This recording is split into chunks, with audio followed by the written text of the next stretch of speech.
ரொம்ப ரொம்ப ரொம்ப ரொம்ப நல்ல டைம் யாருக்கு அப்படின்னா துளாராசிக்காரர்கள் தான். தொட்டதெல்லாம் துலங்கக்கூடிய காலகட்டமாகத்தான் இருக்கு. கிட்டத்தட்ட 6 கிரகங்களுடைய சேர்க்கை. ராகு 6ல் இருக்கும்போது பயங்கரமான ஒரு கெத்து வருங்க, தைரியம் வரும். எப்பயுமே ராகு 6ல் இருந்தா என்ன ஆகும்னா எல்லாத்தையுமே அடக்கி ஆளணுன்ற மாதிரி ஒரு விஷயம் வரும். கடன்லாம் ஒண்ணுமே இல்லைன்னு பண்ணி விட்டுருவாரு, தம்சம் பண்ணுவார் ராகு அங்க நின்று. பத்தாவது கேதுவுடைய பார்வை வேற.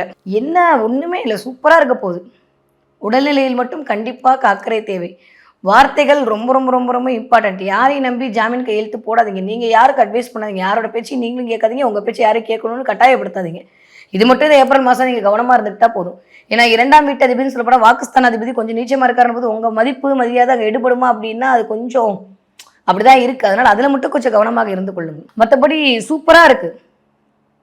உங்க ராசிநாதன் வீட்டுல குரு அமர்தல், குரு வீட்டுல உங்க ராசிநாதன் அமர்தல் இன்னும் அடுத்த மாசம்லாம் பார்த்தா வேற லெவலு. உங்க மேலேயே லைட் விட போகுது, 3ஆம் இடத்துக்கு லைட் விழுக போகுது, 5ஆம் இடத்துக்கு லைட் விழுக போகுது.